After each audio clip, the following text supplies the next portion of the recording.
Magazine de télévision, bonjour, j'espère qu'on est de bonne humeur, toujours on garde le sourire, l'été est là, pourquoi pas, même s'il pleut de temps en temps. La musique à l'émission aujourd'hui avec une tête d'affiche JP Boussé, vous le connaissez déjà, une tête d'affiche qui a évolué avec le groupe Zaïko Langa Langa, il a fait carrière évidemment au pays et également à l'étranger, au niveau ici à Montréal, ça fait déjà de très nombreuses années qu'il est avec nous et la grande surprise, JP vit actuellement temporairement, plus ou moins, à Kinshasa, en République démocratique du Congo. Il est de retour à Montréal. Bonjour, comment ça va? Bonjour, monsieur Henri. Vous me regardez, on se parle entre nous, JP. Ne faites pas attention aux caméras, c'est entre nous. Là, voilà, j'étais tellement impressionné par les images, c'est tellement belle, quoi. Oui, bonjour, monsieur Henri. Comment ça va?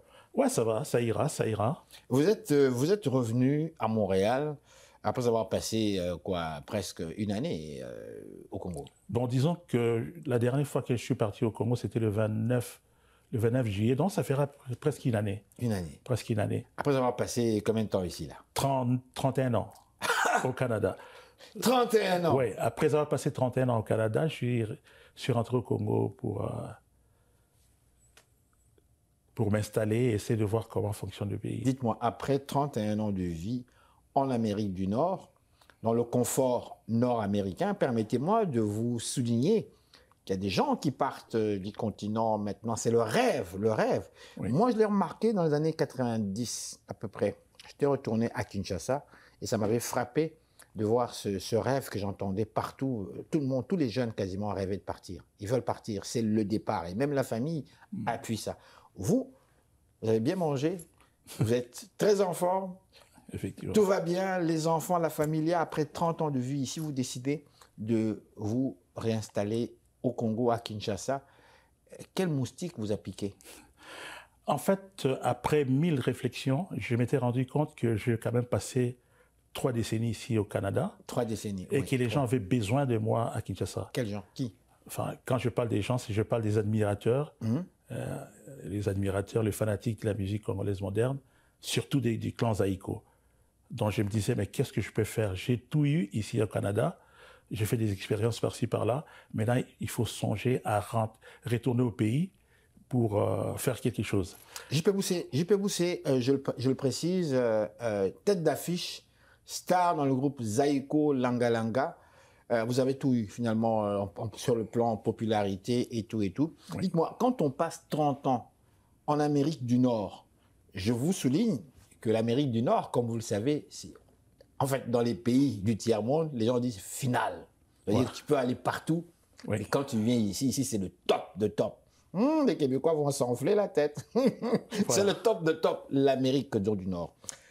Après avoir passé 30 ans ici, dans la vie courante, avec votre carrière musicale comme artiste, dites-moi, qu'est-ce que vous avez appris finalement? Qu'est-ce qui vous a marqué dans votre séjour ici de 30 ans en Amérique, qui fait que le fait de retourner, ça vous a ouvert l'esprit, ça vous a ouvert avec beaucoup d'idées, avec beaucoup de projets?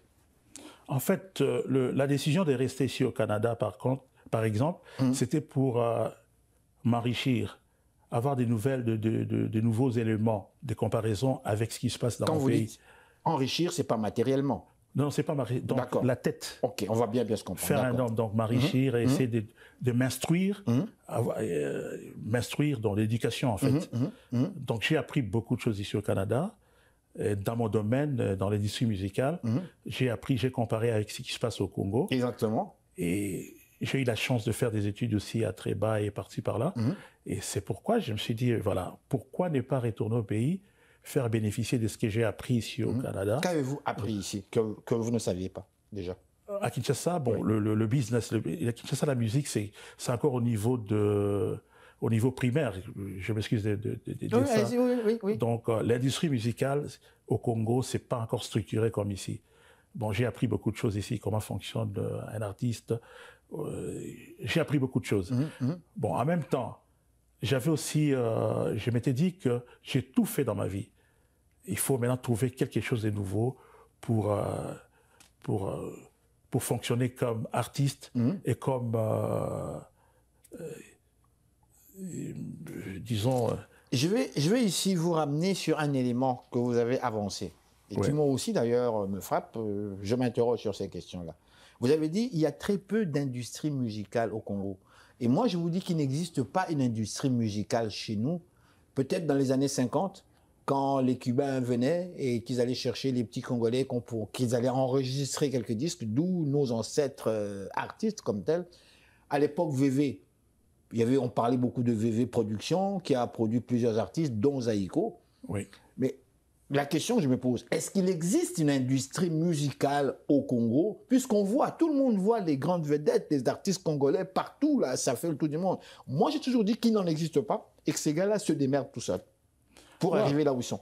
Ouais, c'est bon. Quand je parle de l'industrie musicale, c'est la production d'abord. Parce que quand on conçoit la musique, il faut la produire, il faut la distribuer. Oui. Mais la structure, il n'y a pas de maisons, des maisons qui sont organisées à Kinshasa pour la distribution, ou la fabrication de supports sonores, tout ça n'existe pas. Donc nous sommes encore en retard de ces côtés-là. Donc l'artiste, tout ce qu'on voit ici, se débrouille d'eux-mêmes, c'est ça? Non, tout ce que l'artiste congolais fait, il est fait à l'extérieur du Congo. Il va les faire en France, il va les faire en Belgique, tout et tout. À mon époque, bon, actuellement, il y a quand même des gens il y a quand même des studios qui sortent par-ci, par-là, mais à l'époque, il n'y en avait pas. Moi, j'étais surpris, il y a quand même des avancées par-ci, par-là, mais avant, il n'y en avait pas. Et moi, je croyais que les 30 ans que je passais ici, je voyais toujours le Congo dans cet état-là. Oui, oui. Mais quand je suis retourné au Congo, j'ai trouvé qu'il y a quand même des avancées par-ci, par-là. Ça commence à se faire tranquillement. Oui, mais malheureusement, il n'y a pas de structures, il n'y a pas des compagnies comme des compagnies majeures comme Sony, qui fonctionnent au niveau de Kinshasa. Parce qu'ils sont organisés. Ici, au Canada, par exemple, un artiste, c'est un produit. JP Boussé, c'est un produit. Donc un produit qu'on doit vendre, un produit qu'on doit marketer, donc on doit faire le marketing pour la vente, on doit structurer un plan de développement pour l'artiste. Ça n'existe pas encore chez nous. Voilà.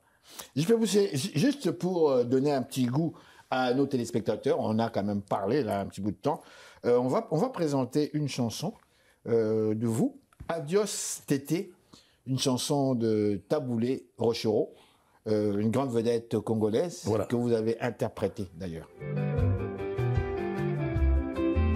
Tété bolingo esukwamie talalelo bajolingana na misabato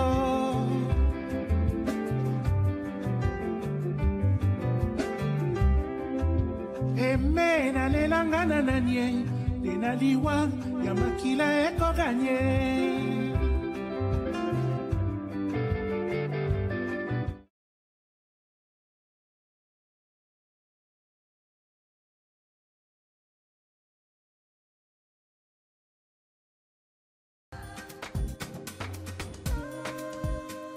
Et voilà, nous sommes de retour, madame, messieurs, à notre émission Ça va causer. Nous avons avec nous comme invité JP Boussé, la tête d'affiche qui se produit bientôt à Montréal. Ouais. JP Boussé, la vie artistique, on vous confond souvent entre un artiste et un intellectuel. Ça vous choque? Bon, avant, ça me choquait un tout petit peu parce que j'intimidais mes collègues. Donc, ils étaient tout le temps intimidés. Pourquoi? Ouais, parce que dans ce milieu des musiciens congolais, peu ont eu la chance d'étudier, d'arriver jusqu'au niveau universitaire. Et c'est ce que moi j'avais fait. Donc, ça dérangeait un tout petit peu. Alors, avec ma modestie, je voulais pas qu'on en parle souvent. Mais cette fois-ci, c'est sorti. Quand j'ai fait une émission à Kinshasa avec Télé 50, donc tout le monde me regardait et disait, mais ça, c'est un artiste ou c'est qui ça? C'était bizarre, ça faisait un effet bizarre quand même. Justement, vous nous parlez de Télé 50 qui est une chaîne de télévision quinoise. Oui. Je vais revenir justement à votre séjour à Kinshasa. Dites-moi, après plus de 30 ans au Canada, vous débarquez à Kinshasa avec cette chaleur torride et cette humidité que nous connaissons à Kinshasa, et surtout maintenant il fait encore plus chaud qu'avant. Mais vous êtes là et dites-moi, comment vous avez trouvé la société dans son ensemble quand on a passé 30 ans ici? Voilà, quand je suis arrivé à Kin, la première chose qui m'a frappé, c'était la circulation dans les rues. La circulation? Oui, les voitures commencent à circuler. Et puis, j'ai trouvé qu'il y avait quelque chose qui manquait. Donc, ça reflétait la mentalité même des gens. Ah bon? Quoi? Parce qu'il y avait des embouteillages, il y a des gens qui ne respectent pas le code routier. C'était comme une jungle, en fait. Ça m'a vraiment choqué. C'est ce qui m'a choqué. Je me suis dit, mais tiens, je viens d'un pays où tout est organisé, il y a des feux, il y a les voitures qui respectent les codes routiers, tout ça. Mais j'arrive ici dans mon pays où les gens ne respectent personne. Dans la rue, c'est comme la jungle. Sur la route, c'est comme la jungle. Donc ça m'a vraiment choqué. Une ville de 16 millions de personnes. Oui, une ville de 16 millions de personnes. Où j'ai vu des avenues, il y a même pas, il y a à peine de feux de circulation. Donc ça m'avait choqué. J'ose vous poser cette question. Comment vous l'expliquez-vous? Vous êtes allé sur place, je suis certain que vous avez posé des questions parce que ça vous a frappé. Il y a plein d'éléments qui vous ont frappé et ça vous a frappé. Oui. Quelles sont les réponses que vous avez reçues? Comment vous expliquez ça? Bon, je ne sais pas comment expliquer ça, mais les réalités sont là, on les voit, palpables. Oui. Il y a trop de voitures dans les rues. Et puis, bon, la façon dont la prise en charge de cette circulation-là, elle n'est pas encore là. Je vais vous dire une réponse qu'un ami m'avait lancée comme ça, en fait en blaguant, c'est une blague, je ne vous dis pas que c'est sérieux. Il disait, mais c'est bizarre, hein? Depuis qu'on est petit, quand on voyageait, on partait souvent vers les pays francophones, les pays qui nous ressemblent, qui on parle la même langue, tout ça, la France, la Belgique, la Suisse, tous ces pays-là où l'on parle français. Finalement, on a cru que le monde, c'était ça. Et quand on vient dans les pays anglophones, anglo-saxons, on constate aussi qu'il y a autre chose. C'est aussi différent. Mais ce qui est frappant, moi, ce qui m'a frappé, les pays anglo-saxons, il y a une certaine discipline.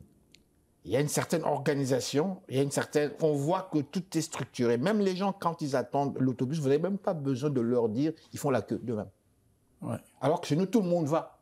On se pousse, on se tasse, là, le plus fort passe. Il y a une certaine organisation, structure. Peut-être que je me trompe, mais est-ce que ce n'est pas le fait qu'on ait des francophones quelque part? Et là, les francophones ne m'aimeront pas. Mais parce qu'on a remarqué que dans les pays francophones, en commençant par la France elle-même, et on regarde les pays d'Afrique francophones aussi, on a remarqué que c'est quasiment les mêmes choses. La même mentalité, la même désorganisation. Et même à l'époque de Mobutu lui-même disait que nous sommes des champions de la désorganisation. Est-ce qu'aujourd'hui, croyez-vous que c'est possible qu'il y ait un changement par rapport à ça? Pour les changements, moi je crois que c'est possible. Mais en ce qui concerne mon pays, les Congos, les changements doivent commencer par l'homme d'abord, les Congolais lui-même. Mais on dit tout sans ça, l'homme. Mais comment voulez-vous que l'homme change si l'homme n'est pas conscient, si l'homme ne sait pas? Donc il faut conscientiser l'homme congolais, les Congolais, les Quinois surtout. Il faut les conscientiser. Il faut les conscientiser. Ils doivent comprendre qu'on doit vivre comme un homme, pas comme des animaux. Parce que quand on n'a pas l'ordre dans sa tête, on se comporte différemment aussi avec les autres. Donc c'est ça les problèmes. Donc il faut construire l'homme congolais d'abord, qui change la mentalité. Je peux pousser. On va passer à une deuxième vidéo, mais avant ça, votre spectacle à Montréal. Qu'est-ce que vous nous présentez exactement? En fait, le spectacle, le titre, il est dit d'ailleurs, c'est J.P. Boussé qui va chanter Zaïko, dont je chante le répertoire des Zaïko. Bon, je souligne Zaïko, qui est un grand groupe musical congolais. En fait, c'est parmi les ancêtres même, je dirais, depuis les années 70 à peu près, puisque j'ai vu. Voilà, pourquoi je voulais pourquoi ces titres-là, J.P. Boussé chante Zaïko? Parce que quand je suis arrivé à Kin, à chaque fois qu'on me présente dans un milieu ou partout, ils ajoutent toujours non J.P. des Zaïko. Ils peuvent pas, donc c'est comme le nom J.P. Boussé est lié avec... On l'a toujours associé à Zaïko. On m'a toujours associé avec Zaïko. Donc ça devient difficile de dissocier les deux, Zaïko et J.P. Donc partout où je passe, on dit « Ah, mais c'est les chanteurs J.P. Ah, oh, mais vous vous souvenez pas, c'est J.P. des Zaïko ». Donc je me suis dit « Mais pourquoi ne pas intituler mon spectacle « J.P. Boussé chante Zaïko ». Comme ça facilite tout. Donc on aura quelques chansons de Zaïko, bien sûr, quelques anciennes chansons. Donc là, je chante le répertoire de Zaïko. Le répertoire, carrément. Donc les répertoires des chants que moi, j'avais chanté quand j'étais dans les groupes Zaïko. Ah, dont Evelina aussi, si je me trompe. Donc, bon, là, vous aurez le Kevalina, Evelina, les Kabanzi, Bon, il y en a, c'est un répertoire riche, en fait. Juste pour me donner encore un petit goût, parce qu'il nous reste très peu de temps, on va aller avec une autre vidéo, un autre extrait ici, Niki Nati Motema. Là, je le prononce vraiment à la française, alors en lingala, on dit Niki Nati Motema, c'est ça? Alors là, je vais ajouter quelque chose là. Niki Nati Motema, c'est un chant qui n'est pas des Zaïko. Ah. Ouais. Bon, c'est une composition de Max Mongali, paix à son âme. J'ai voulu lui rendre hommage parce que lui, il était là avec Zaïko. Il était là, je veux dire, quand ça a commencé, quoi, c'est ça? Disons, quand Zaïko a eu des problèmes avec le départ des Voloko et consorts, il était là, et c'est lui qui a écrit la plupart des chants des Zaïko. Donc c'était comme le groupe Los Nikelos et Yeye National, c'est le fondement du Zaïko. Dans Zaïko, le premier répertoire de Zaïko, c'était le groupe Los Nikelos. C'est les chanteurs de Los qui écrivaient pour les chanteurs. Juste, vous m'informez un peu, parce que beaucoup de gens ne connaissent pas. Los Nikelos. Los Nikelos, Rapido Presto, ça c'est un groupe d'étudiants congolais qui vivaient en Europe. Voilà. Los Nikelos et Yeye National, c'est un groupe des étudiants congolais qu'on appelait les Belgicains à l'époque. Ils vivaient en Europe. Donc à chaque fois qu'ils venaient passer les vacances à Kinshasa, ils en profitaient pour enregistrer avec le musicien des Zaïko. Donc ce qui fait qu'au départ des Zaïko n'avait pas un répertoire précis, donc ils puisaient sur la musique de Los Nikelos pour faire le spectacle. Il y a par exemple la chanson Etapé. Balobi anga na yo elembi banganga Etapé gogo. Ça, c'est une composition de Max Mongali des Yeye National, mais qui était interprétée par Zaïko. Donc, il y a des chants des Los Nikelos et des Zaïko qui se retrouvent dans le répertoire des Zaïko. C'est pourquoi j'ai dit, mais pour rappeler les origines des Zaïko, je vais chanter 2 chants de Los Nikelos, 2 ou 3 chants de Los Nikelos. Alors, donc, on y va tout de suite là, sans plus tarder, avec Niki Nati Motema.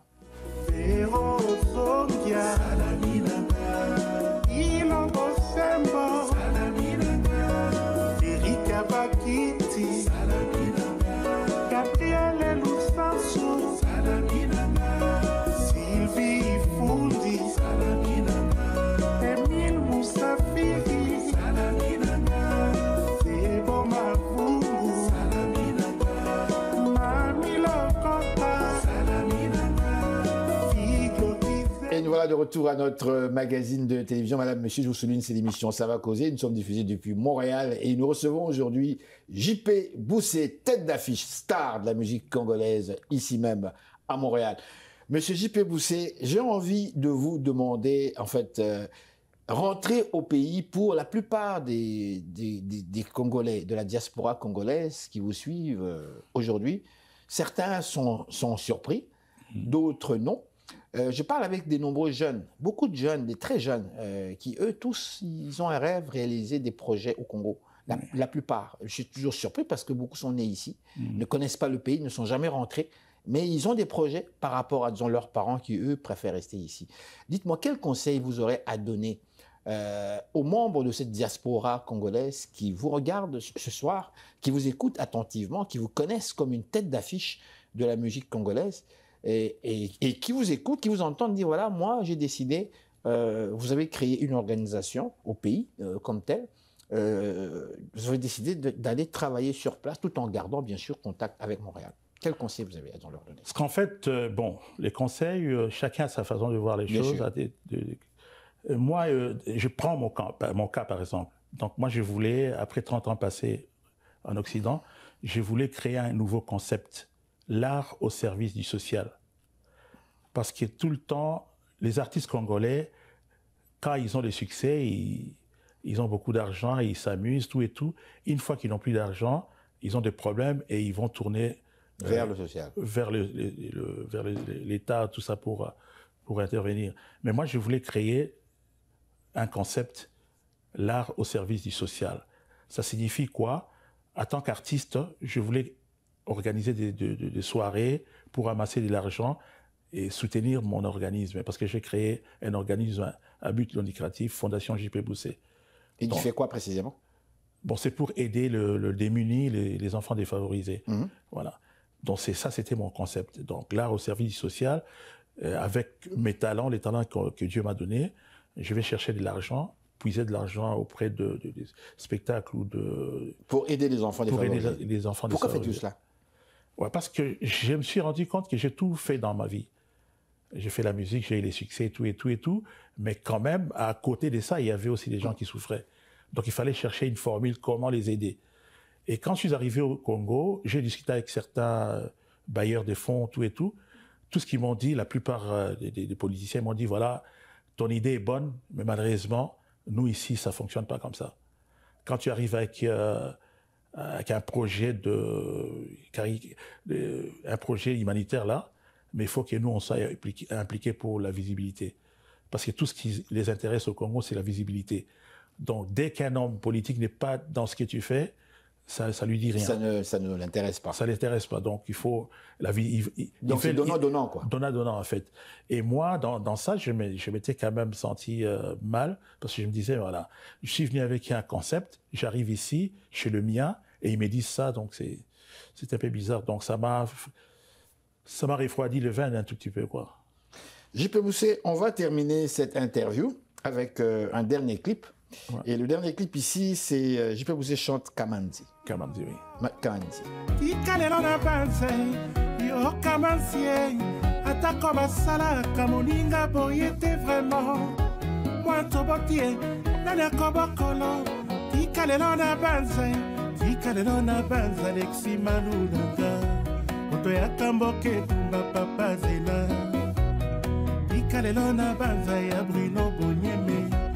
Et aussi s'amène Papa na Soraya, le patriarche, il y a Rodolphe Kitty.